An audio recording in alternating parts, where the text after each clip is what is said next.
అల్లుడిగా చెప్పబడుతున్న ఒక వ్యక్తి మీ మీద కొన్ని వ్యాఖ్యలు చేశారు, మీరేమన్నా కామెంట్ చేస్తారా, ఆయన మీ అల్లుడేనా అని అడిగారు. ఎస్, మా అల్లుడేను అని చెప్పాను.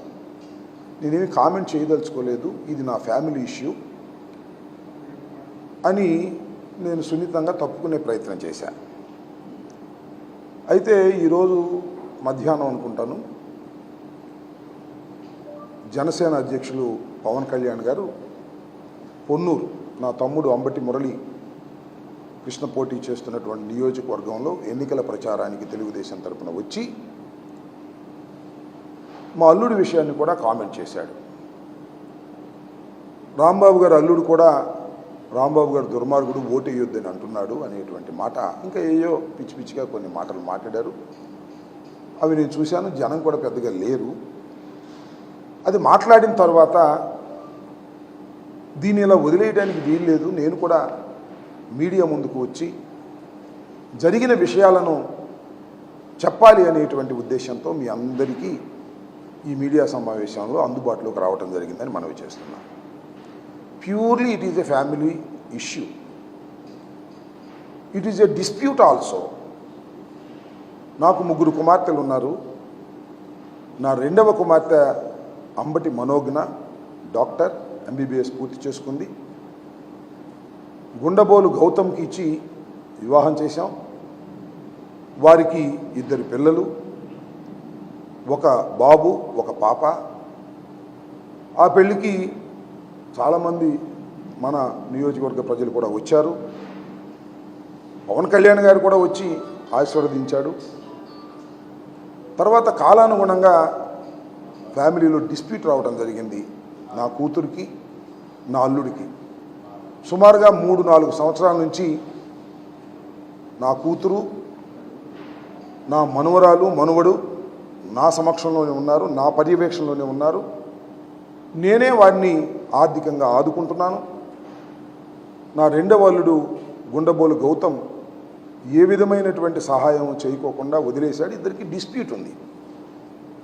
ఆ డిస్ప్యూట్ మీద నా అల్లుడు గుండబోలు గౌతమ్ కుకటపల్లి కోర్టులో డైవర్స్ కోసం అప్లై కూడా చేసుకున్నాడు.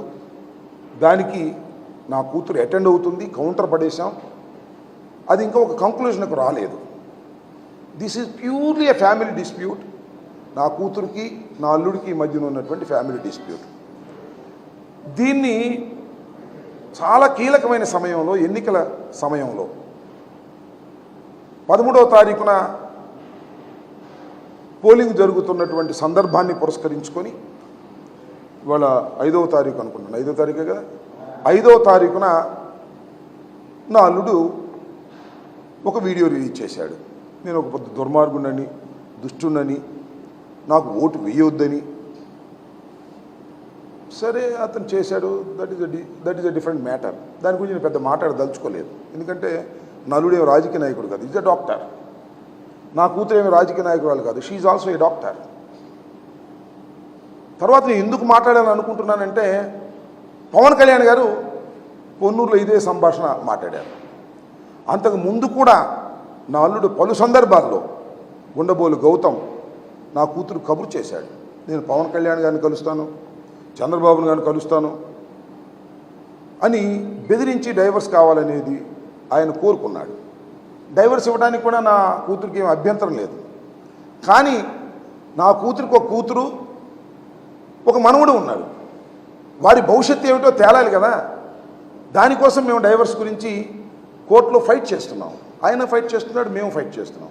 This the dispute. దీన్ని ఎవరికి చెప్పాలని అనుకోను. ఒక కూతురు కుటుంబం బాగోకపోతే దాన్ని బహిర్గతం చేయాలి అని అనుకోరు ఎవరు తల్లిదండ్రులు. అయితే 4 సంవత్సరాల క్రితం నా కూతుర్ని అర్ధంతరంగా వదిలేస్తే నా కూతుర్ని సంరక్షించుకుంటున్న వ్యక్తిని నేను. నా కూతుర్నే కాదు, నా గుండబోలు గౌతమ్ కూతుర్ని, కొడుకుని కూడా సంరక్షించుకుంటున్నా నేను. నా కూతుర్ని చదివించుతున్నప్పుడు MBBS అయిపోయిన తర్వాత, మ్యారేజ్ అయిపోయిన తర్వాత చదువు వదిలేస్తే ఇవాళ నేను యాంటీ ఏజింగ్ కోర్సుని దుబాయ్లో నా కూతురు చదివించుకుంటున్నా. ఈ మధ్యనే ప్రాక్టికల్స్ కూడా వెళ్ళింది.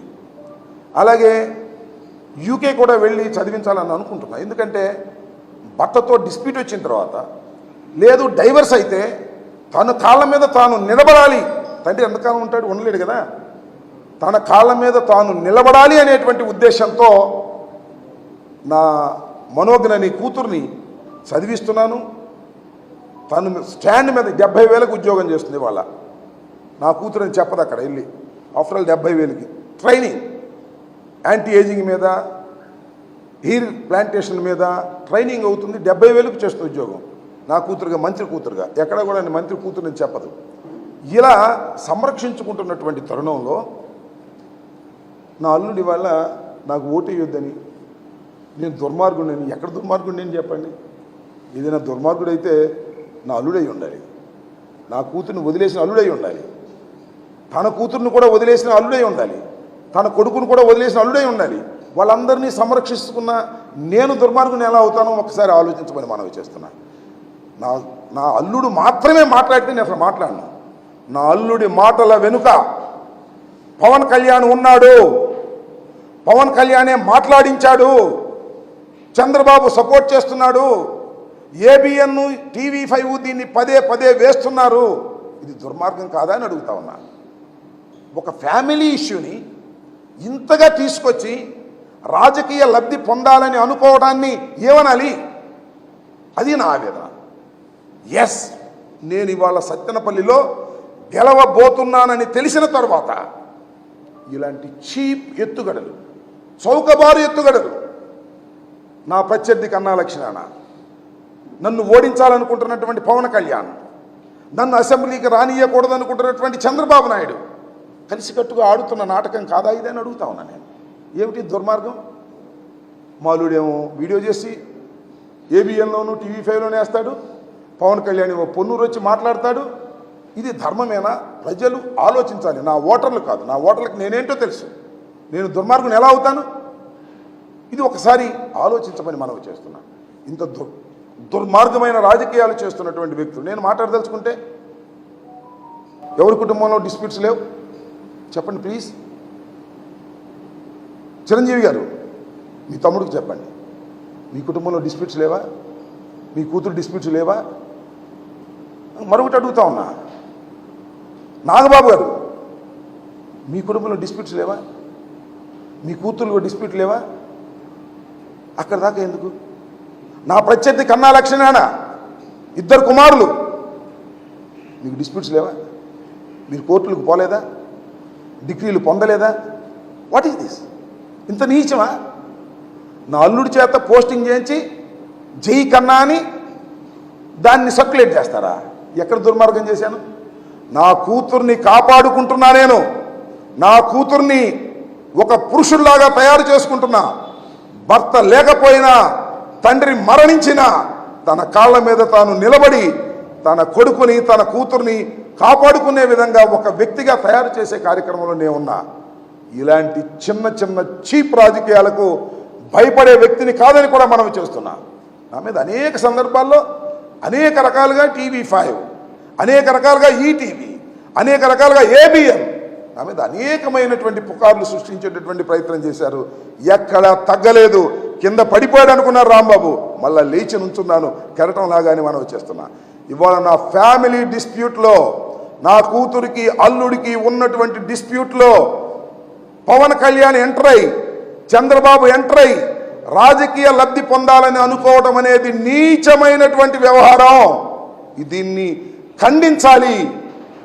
ఒక కుటుంబ సమస్యని ఈ విధంగా తీసుకొచ్చేటటువంటి ప్రయత్నం చేస్తున్నటువంటి నీచ రాజకీయవేత్త పవన్ కళ్యాణ్, చంద్రబాబు నాయుడు అని మనం చేస్తున్నాం. మీరు ఒక విషయాన్ని ఈ సందర్భంగా చెప్పాలి. నేను 2014లో ఓటమి పాలయ్యా. దయచేసి కోడెల శివరాం గారు ఏమనుకోవద్దు. కోడెల శివరాం గారికి, కోడెల శివరాం గారి భార్యకి మధ్యన వివాదం ఉంది, మీ అందరికీ తెలుసు. విశాఖపట్నంలో గొడవ జరిగింది. కోడెల శివరాం గారి మామగారు నాతో మాట్లాడాడు. ఎవరో మాట్లాడిస్తే, నా పార్టీ వాళ్ళే మాట్లాడిస్తే, ఏమండి కోడెల శివరాం గారుకి వీళ్ళ భార్యకి తగాదా ఉంది, దీనిలో మీ సహాయం కావాలని మాట్లాడిచ్చారు నాతో. కనుక్కోండి వాళ్ళైనా సరే, నేను అబద్ధం చెప్తున్నాను లేదో వాళ్ళు అడగండి. కోడెల శివప్రసాద్ గారి, కోడెల శివరాం గారి భార్యను కానీ, కోడెల శివరాం గారి మావగారిని కానీ ఏం చెప్పాను తెలుసా ఆ రోజున? ఏమండి, ఇది ఇట్స్ ఎ ఫ్యామిలీ డిస్ప్యూట్. మీకు పిల్లలు ఉన్నారు, మీ అమ్మాయికి పిల్లలు ఉన్నారు, ఇవాళ కాబట్టి రేపు కలిసిపోతారు. రాజకీయాలు వేరు, కుటుంబాలు వేరు. మీరు రేపు కలిసిపోయి సంవత్సరాలు చేసుకుంటారు. దీనిలో రాజకీయ కక్షలు నాకు కోడెల శివప్రసాద్ గారికి ఉంటే దీనిలో నేను ఇంటర్ఫీర్ కాను సార్, ఇది ధర్మం కాదని చెప్పిన వ్యక్తిని నేను మనవి చేస్తున్నా. ఆ తర్వాత వాళ్ళిద్దరూ హ్యాపీగా ఉంటున్నారు లేదా? వాళ్ళ శివరాం గారి కూతురు శుభ్రంగా హాయిగా హ్యాపీగా సంసారం చేసుకుంటున్నారు కదా. రేపు కూడా ఏమైనా జరగవచ్చు. ఇవాళ నా అల్లుడు డైవర్స్ వేయవచ్చు, ఆ డైవర్స్ ఏం కంప్లీట్ కాలేదు. తర్వాత వాళ్ళు సుఖంగా బతకడానికి ఇంకో మార్గం దొరకవచ్చు, ఇద్దరు మళ్ళీ కలవచ్చు. ఇలాంటి పరిస్థితుల్లో ఏమయ్యా పవన్ కళ్యాణ్ గారు, నువ్వు నా అల్లుడిని రెచ్చగొట్టి రాజకీయ లబ్ధి పొందాలని పొన్నూరు వచ్చి నా తమ్ముడి మీద నా మీద అల్లుడే ఓటు వేయొద్దు అంటున్నాడని మాటలు మాట్లాడుతున్నావంటే ఏంటి? What is this? అంత అవసరమా రాజకీయాల్లో? నాకు అర్థం కాలేదు. ఏమంటే రాజకీయ విమర్శలు చేసావు పోలవరం గురించి, చెయ్యి, తప్పలేదు. కానీ ఇలాంటి నీచమైనటువంటి రాజకీయాలు చేసి నా దృష్టిని మరలించాలనుకుంటున్నారు.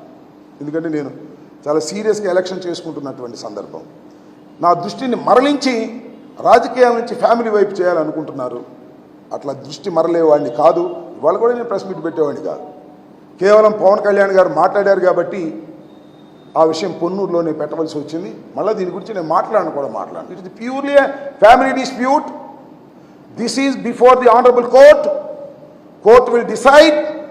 టిల్ దెన్ నేను మాట్లాడాల్సిన అవసరం లేదు, మాట్లాడకూడదు కూడా. నా దృష్టిని మరలించే ప్రయత్నం చేస్తున్నటువంటి నారా చంద్రబాబు నాయుడు గారికి చెప్తున్నా, నా దృష్టిని మరలించడానికి ప్రయత్నం చేస్తున్నటువంటి పవన్ కళ్యాణ్ గారికి చెప్తున్నా, నీచమైన రాజకీయాలు చేయకండి, ధైర్యంగా ఎదుర్కోవండి జగన్మోహన్ రెడ్డి గారిని, నన్ను తప్ప. ఏదో పిచ్చి పిచ్చి మాటలు మాట్లాడేటువంటి ప్రయత్నం చేస్తున్నారు. ఆ విషయానికి వెళ్తే ఎవరి కుటుంబాల్లో ఎన్ని సమస్యలు ఉన్నాయో మాట్లాడితే చాలా విషయాలు బయటకు వస్తాయి. అవన్నీ కూడా అసందర్భం అని కూడా ఈ సందర్భంగానే మనవి చేస్తూ, విఘ్నులైనటువంటి రాష్ట్ర ప్రజానీకం, విఘ్నులైనటువంటి నా సత్తెనపల్లి నియోజకవర్గ ప్రజానీకం ఆలోచించండి. ఈ నీచమైన రాజకీయాలను తిప్పి కొట్టేందుకు ప్రయత్నం చేయండి. మీరు ఏది ధర్మం అనుకుంటే అది చేయండి. నేను ఈ విషయంలో, నా అల్లుడు కూతురు విషయంలో నా కూతుర్ని సపోర్ట్ చేసుకుంటున్నాను. నా కూతుర్నే కాదు, నా కూతురుకు ఉన్నటువంటి ఇద్దరి బిడ్డల్ని సపోర్ట్ చేసుకుని సమాజంలో తల ఎత్తుకొని బ్రతికే విధంగా నేను ప్రయత్నం చేస్తున్నాను. అది నా ధర్మం ఒక తండ్రిగా నేను భావిస్తున్నాను. వారిద్దరి మధ్యన డిస్ప్యూట్స్ ఉంటే కోర్టు విల్ డిసైడ్ ఎవరి తప్పు ఎవరి రైటు. నేను నా కూతురుదే రైట్ అనుకుంటాను, కాదని ఆయన అనుకుంటాడు. That is a different matter. దీన్ని బహిరంగంగా వచ్చి చెప్పుకోవాల్సిన పరిస్థితి వస్తుందని నేను అనుకోలేదు. కానీ కీలకమైన సమయంలో పవన్ కళ్యాణ్ గారు, చంద్రబాబు నాయుడు గారు పరకాయ ప్రవేశం చేసి, నా అల్లుడు పరకాయ ప్రవేశం చేసి ఈ విధంగా చేశారు. కాబట్టి నేను మాట్లాడవలసి వచ్చింది. మళ్ళీ దీన్ని కంటిన్యూ కూడా చేస్తారు బహుశా.